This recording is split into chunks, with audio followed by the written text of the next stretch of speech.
আসসালামু আলাইকুম everyone, welcome back to my new recipe. নতুন একটা রেসিপি দেখার জন্য সবাইকে আবার ওয়েলকাম করছি।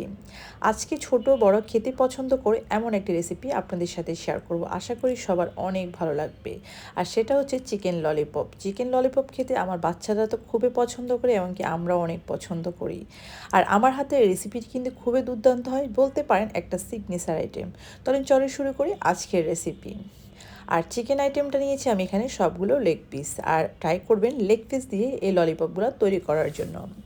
দিয়ে দিয়েছি এখানে স্বাদ মতো লবণ, 1 চামচের মতো দিয়েছি মরিচের গুঁড়া, দিব 1 থেকে 2 চামচের মতো রসুন বাটা, দিয়ে দিব 1 চামচের মতো আদা বাটা। মশলাটা দেওয়ার পর আমি চিকেনের সাথে মশলাটাকে খুব ভালোভাবে হাতের সাহায্যে মিশিয়ে নিব। এই কাজটা আপনাকে হাতের সাহায্যে করতে হবে।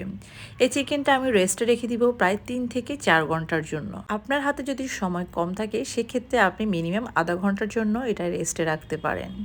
এরপর একটা প্যান বসিয়ে দিয়েছি আর এখানে দিয়েছি আমি 3 থেকে 4 টেবিল চামচের মতো অয়েল। আর অয়েলটা কিন্তু একদম ডুবানো তেলে দেওয়া যাবে না, এরকম হালকা অয়েলে কিন্তু এই চিকেনগুলোকে ভাজতে হবে। আর চিকেনগুলো ভাজার জন্য এই সময়টাতে চুলার জালটা অনেকটাই কমিয়ে দিতে হবে, না হলে কিন্তু চিকেনের উপরের অংশটা খুব ভালোভাবে কুক হবে না, বা উপরের অংশটা লাল হয়ে যাবে কিন্তু ভিতরে খুব ভালোভাবে কুক হবে না। তাই চিকেনটাকে খুব ভালোভাবে সময় দিয়ে আস্তে আস্তে করে ভাজতে হবে। আস্তে আস্তে এক পর্যায়ে যখন চিকেনের কালারটা চেঞ্জ হয়ে আসবে তখন কিন্তু আমি চিকেনগুলোকে উল্টিয়ে পাল্টিয়ে দিব। এই সময়টাতে আপনাকে কাজটা একটু ধীরে সুস্থে করতে হবে। এরপর যে মশলাটা অবশিষ্ট আছে সেই মশলাটা কিন্তু আমি চিকেনের গায়ে একটা ব্রাশের সাহায্যে লেগে দেব। আর মশলাটাও ফেলে দেওয়ার কোনো প্রয়োজন নেই। চিকেনটা ভালোভাবে সিদ্ধ হওয়ার জন্য আমি এখানে 1 কাপ পরিমাণে গরম পানি ব্যবহার করেছি। আর চিকেনটাকে মিনিমাম 5 মিনিটের জন্য ঢেকে চিকেনটাকে সিদ্ধ করতে দিয়ে দিব। এর মধ্যে কিন্তু আমার 5 মিনিট হয়ে গেছে আর চিকেনটা কিন্তু অনেকটাই ফ্লাভি হয়েছে, অনেকটাই সিদ্ধ হয়ে গিয়েছে। এরপর ঝোলটা যখন টানিয়ে আসবে তখন কিন্তু আমি চিকেনগুলোকে আবার উল্টিয়ে পাল্টিয়ে অনেক সুন্দরভাবে চিকেনটা সফট হয়েছে কিনা সেটা আমি দেখব। আর দেখেই বুঝতে পারছেন চিকেনটা কিন্তু অলমোস্ট হয়ে গিয়েছে আর এটা খুব ভালোভাবে সিদ্ধ হয়ে গিয়েছে।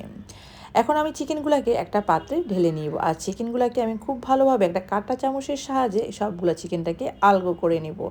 একদম সবগুলো চিকেনটাকে আপনাকে এভাবে করে একদম কাঁটা চামচের সাহায্যে বা যে কোনো স্টিমারের সাহায্যে আপনি চিকেনটাকে গায়ে থেকে খুলে খুলে নিতে হবে। সবগুলো চিকেন আমি এভাবে খুলে নিব। কিছু সময়ের জন্য আমি এখানে চিকেনটাকে আগে থেকে একটু ঠান্ডা করে তারপর চিকেনটা খুলতে যাব। অনেক গরমের মধ্যে কিন্তু আবার চিকেনটা খোলা যাবে না। আমি কিন্তু এই কাজটা করেছি, চিকেনটা যখন একটু ঠান্ডা হয়ে আসছে তারপর আমি চিকেনটাকে সবগুলো এভাবে খুলে নিয়েছি। আর এই সময়টাতে যখনই আপনি চিকেনগুলো খুলবেন এগুলো কিন্তু হাড়গুলো ফেলে দেওয়া যাবে না।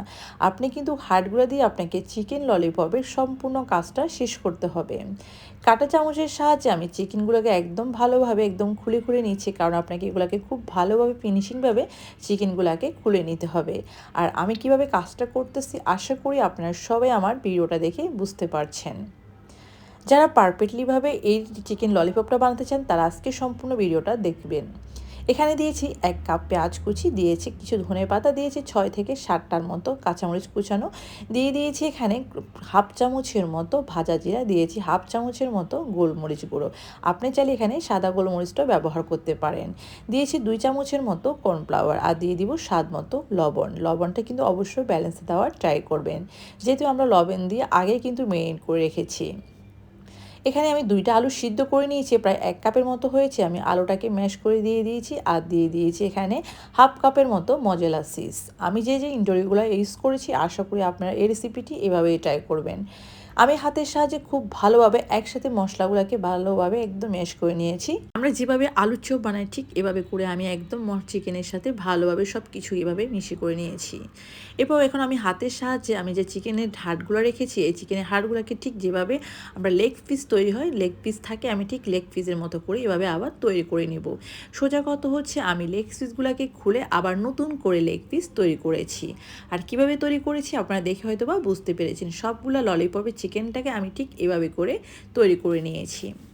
আমি এখানে খুব ভালোভাবে কোট করার জন্য এখানে 2টা ডিম ফেটে নিয়েছি আর ডিমের ভিতরে এগুলোকে আমি একটু একটু করে চিকেনের গায়ে লাগিয়ে দিয়েছি যেন খুব ভালোভাবে কোট হয়। আমি ডিমের লেয়ার করার পর আমি এখন ব্রেড গামও এভাবে ভালোভাবে কোট করে নেব।